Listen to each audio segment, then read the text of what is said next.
Hello, അസ്സലാമു അലൈക്കും. ഇതിപ്പോൾ 2 ഏത്തപ്പഴമാണ്, അതായത് നേന്ത്രക്കായ നന്നായിട്ട് തൊലി കറുത്ത് പഴുത്തതാണ്. നമ്മുടെ എല്ലാവരുടെയും വീടുകളിൽ മിക്കപ്പോഴും കാണുന്നതാണ് ഇങ്ങനെ തൊലി കറുത്ത കുറച്ച് ഏത്തപ്പഴമായാലും ചെറിയ പഴമായാലും എല്ലാം നമ്മളത് വീട്ടിൽ മക്കളോ ആരും കഴിക്കാതെ കളയുകയാണ് പതിവ്. എല്ലാവരുടെയും വീടുകളിൽ അങ്ങനെയായിരിക്കും. അത് തൊലി കറുക്കുമ്പോൾ അകത്ത പഴം കുഞ്ഞുങ്ങളോ ആരും കഴിക്കാറില്ല. അത് അപ്പോൾ കറുത്തിരിക്കുമ്പോൾ അതിൻ്റെ ഭംഗി നഷ്ടപ്പെടുന്നു എന്ന് കരുതിയിട്ട് മക്കളാരും കഴിക്കാറില്ല. അപ്പോൾ എന്താ ചെയ്യുക, നമ്മൾ അപ്പോൾ ഇങ്ങനെയുള്ള പഴങ്ങൾ നമുക്ക് വളരെ വ്യത്യസ്തമായ രീതിയിൽ നമുക്ക് എന്തെങ്കിലും മറ്റ് ഫുഡ് ഐറ്റംസ് ഉണ്ടാക്കാം. ഇതിപ്പോൾ ഈ തൊലി കറുത്ത പഴമാണ് ശരിക്കും പറഞ്ഞാൽ നമുക്ക് ഞാൻ ഉണ്ടാക്കാൻ പോകുന്ന ഈ ഒരു കേക്കിന് ഏറ്റവും നല്ലത്. കേക്കായാലും പഴംപൊരി ആയാലും ഏതായാലും നമുക്ക് ഈ ഏത്തക്കായ ഇങ്ങനെ തൊലി കറുത്ത തന്നെ ഇരിക്കണം, അതാണ് കൂടുതൽ ടേസ്റ്റ്. അതുകൊണ്ട് ഞാനിപ്പോൾ എനിക്ക് രണ്ട് ഏത്തക്കായ ഇങ്ങനെ തൊലി കറുത്തത് ഇവിടെ ഉണ്ടായിരുന്നു. അപ്പോൾ ഇതുകൊണ്ടൊരു കേക്ക് ഉണ്ടാക്കാം ഇൻഷാ അല്ലാഹ്. അപ്പോൾ അതിനായിട്ട് എന്താ ചെയ്യുക, ആദ്യം നമുക്ക് തൊലി കളഞ്ഞിട്ട് ഈ ചെറിയൊരു ഗ്രൈൻഡറിൽ വെച്ചിട്ട് നന്നായിട്ട് ഗ്രൈൻഡ് ചെയ്ത് മാറ്റി വയ്ക്കാം.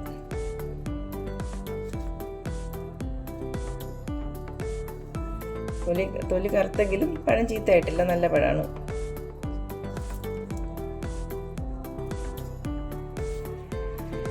അത് നമുക്ക് കട്ട് ചെയ്ത് ഗ്രൈൻഡറിലേക്ക് ഇട്ടിട്ട് ജസ്റ്റ് ഒന്ന് ഗ്രേറ്റ് ചെയ്ത് വയ്ക്കാം.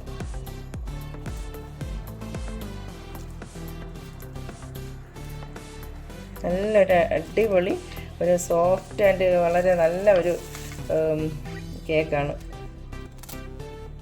നല്ല സ്പോഞ്ച് ആയിട്ടുള്ളൊരു കേക്ക്. നെക്സ്റ്റ് അടുത്ത പഴവും നല്ല കാണാനും നല്ല ഭംഗിയുണ്ട്, നല്ല പഴുത്ത് ഒലഞ്ഞു പോയിട്ടില്ല. ഇതേപോലത്തെ പഴം ഇങ്ങനെ നമുക്ക് ഉപയോഗപ്പെടുത്താം. ഈ പഴം കട്ട് ചെയ്ത് നമുക്ക് അടിച്ചെടുത്തിട്ട് വരാം.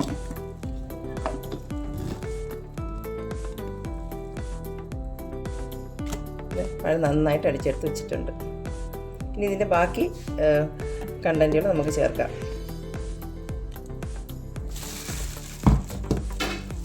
ഇനിയെല്ലാം വളരെ എളുപ്പത്തിൽ ഞാൻ മിക്സിയുടെ ജാറിലിട്ടാണ് ബാക്കിയുള്ളതെല്ലാം അരച്ചെടുക്കുന്നത്. വളരെ എളുപ്പത്തിലാണ് നമുക്ക് ഈ കേക്ക് ഉണ്ടാക്കുന്നത്. ആദ്യമായിട്ട് നമുക്ക് 2 മുട്ട പൊട്ടിച്ചൊഴിക്കാം. ഫസ്റ്റ് നമുക്ക് ഈ 2 മുട്ട ഇതിൽ പൊട്ടിച്ചൊഴിച്ചിട്ട് ഒരു സ്പൂൺ വാനില എസൻസ് ചേർത്ത് നന്നായിട്ട് ബീറ്റ് ചെയ്തെടുക്കാം.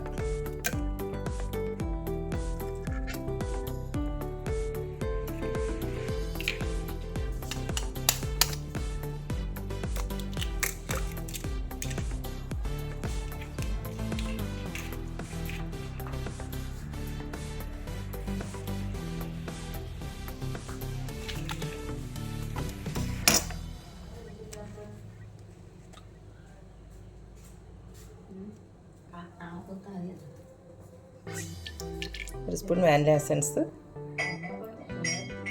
മുട്ടയുടെ സ്മെല്ലെല്ലാം മാറാൻ വേണ്ടിയിട്ടാണ് എസൻസ് ചേർക്കുന്നത്.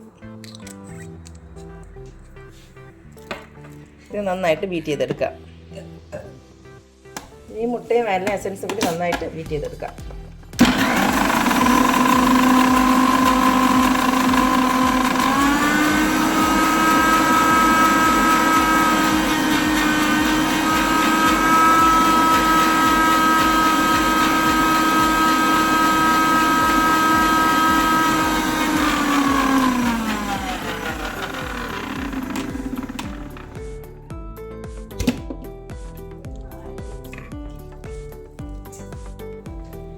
ഞാൻ 1 കപ്പ് പഞ്ചസാര പൊടിച്ച് വെച്ചിട്ടുണ്ട്.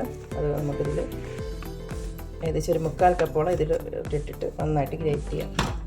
ഒന്നും കൂടി നമുക്കിത് നന്നായിട്ട് ബീറ്റ് ചെയ്യാം.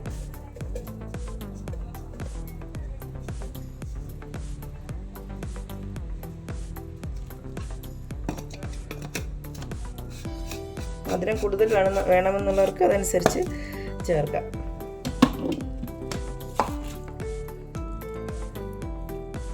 ഇനി ഒരു 2-3 സ്പൂൺ മിൽക്ക് മെയ്ഡ് കൂടി ചേർക്കുന്നുണ്ട്. അതുകൊണ്ടാണ് ഞാൻ പഞ്ചസാര കുറച്ച് ചേർത്തത്.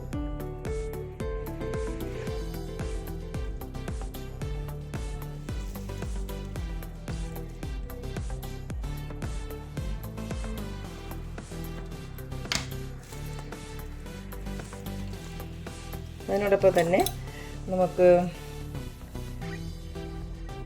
ബേക്കിംഗ് പൗഡർ ഒരു ടീസ്പൂൺ ബേക്കിംഗ് പൗഡർ, ഒരു അര സ്പൂൺ ബേക്കിംഗ് സോഡ,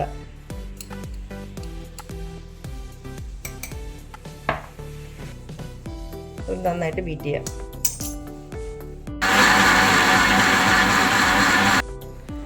ഈ മുട്ടയുടെ മിക്സിങ്ങിലേക്ക് ഞാൻ മുട്ടയും പഞ്ചസാരയും കൂടി ചേർത്ത് അടിച്ചെടുത്ത ഈ മിക്സിങ്ങിലേക്ക് ഒരു സ്പൂൺ നമ്മുടെ ബേക്കിംഗ് സോഡയും ഒരു സ്പൂൺ ബേക്കിംഗ് പൗഡർ അര സ്പൂൺ ബേക്കിംഗ് സോഡയും ഒരു സ്പൂൺ ബേക്കിംഗ് പൗഡറും ചേർത്ത് നന്നായിട്ട് ബീറ്റ് ചെയ്തിട്ടുണ്ട്.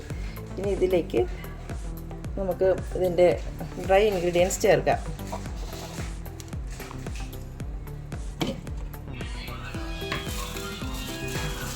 ഒരു ഒന്നര കപ്പ് മൈദമാവും, ഒന്നരയില്ല 1.25 കപ്പേ ഉള്ളൂ.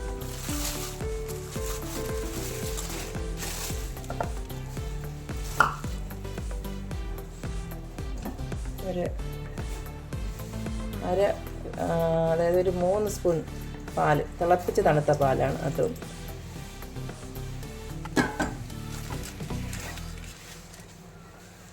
ഒരു പീസ് ബട്ടർ ചേർത്ത് നന്നായിട്ട് ബീറ്റ് ചെയ്യാം.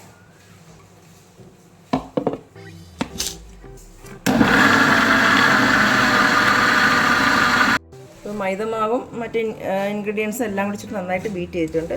അതിലേക്ക് നമുക്ക് ഗ്രേറ്റ് ചെയ്ത് വെച്ച ഈ പഴത്തിൻ്റെ മിക്സിങ് ചേർക്കാം.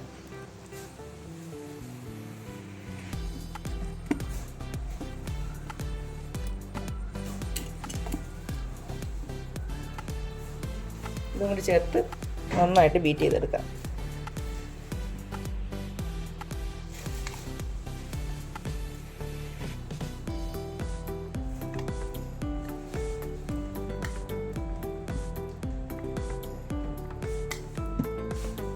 മധുരം വേണമെങ്കിൽ കുറച്ചുകൂടി ഷുഗർ ആഡ് ചെയ്യാം.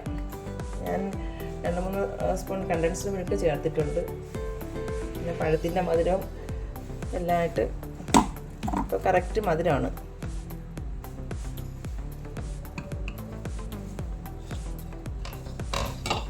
നന്നായിട്ടൊന്ന് ബീറ്റ് ചെയ്യാം. സോറി,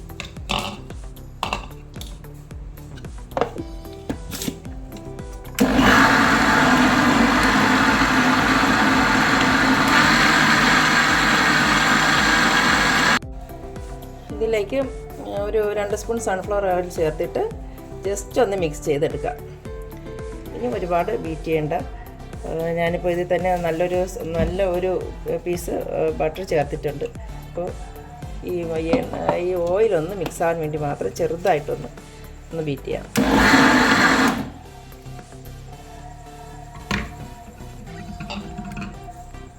നമ്മുടെ മിക്സിങ് ഓൾറെഡി നല്ല കറക്റ്റ് കൺസിസ്റ്റൻസിയിലായിട്ടുണ്ട്. ഇത് നമുക്കൊരു കേക്കിൻ്റെ ഒരു പാത്രത്തിലേക്ക് മാറ്റാം.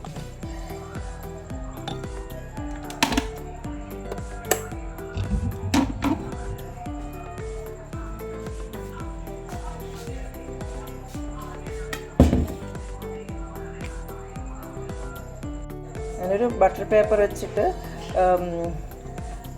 ഈ കേക്കിൻ്റെ മൗൾഡിലേക്ക് തന്നെ ബട്ടർ പേപ്പർ വെച്ച് നന്നായിട്ട് ഒന്ന് ബട്ടർ സ്പ്രെഡ് ചെയ്ത് വെച്ചിട്ടുണ്ട്. ഇതിലേക്ക് ഞാൻ ഇപ്പോൾ ഈ മിക്സിയിൽ അടിച്ച് വെച്ച കേക്കിൻ്റെ ബാറ്റർ ഇതിലേക്ക് ഒഴിക്കാം.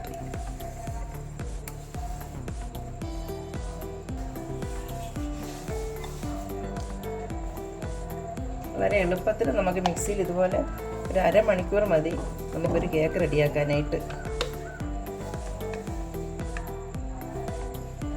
ഗസ്റ്റ് വന്നിരിക്കുന്ന സമയത്ത് നമുക്കിതുപോലെ ഒന്ന് ഉണ്ടാക്കിയാൽ അവർക്ക് ചായക്കൊപ്പം കൊടുക്കാൻ കഴിയും. നല്ല ടേസ്റ്റുള്ളൊരു സോഫ്റ്റായിട്ടുള്ളൊരു കേക്കാണ്. ഇൻഷാ അല്ലാ.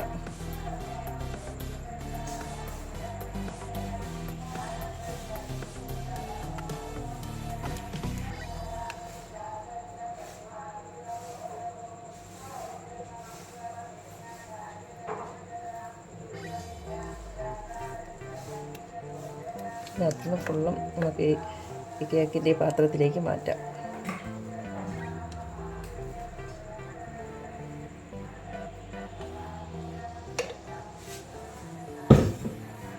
നമുക്ക് നന്നായിട്ടൊന്ന് ടാപ്പ് ചെയ്യാം. അതിൻ്റെ എയർ ബബിൾസ് ഒന്നും ഇല്ലാതിരിക്കാൻ വേണ്ടിയിട്ട് നന്നായിട്ടൊന്ന് ടാപ്പ് ചെയ്യാം.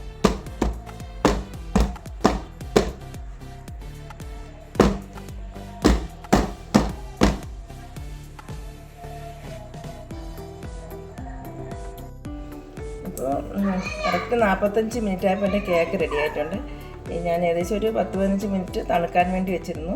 എന്നാലും ചെറിയ ചൂടുണ്ട്. പക്ഷെ അതായത് നമുക്ക് ഇതിനകത്തുനിന്ന് എടുക്കാം.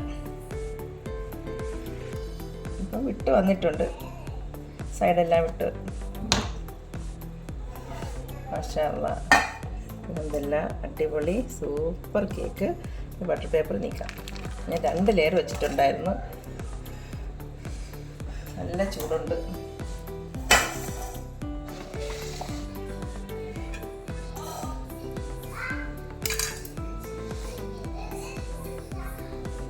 നല്ല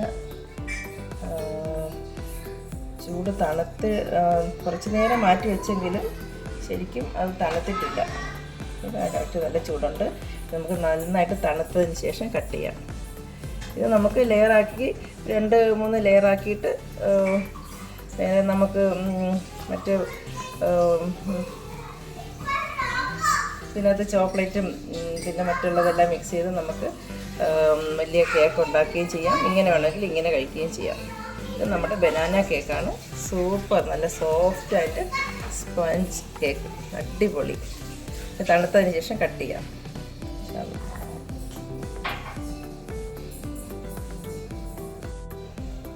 ഇനി നമുക്ക് കട്ട് ചെയ്ത് നോക്കാം.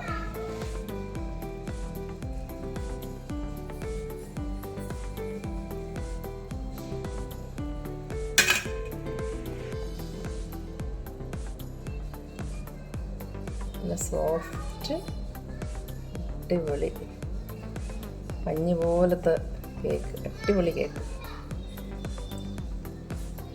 ഇതൊന്ന് കഴിച്ചു നോക്കാം.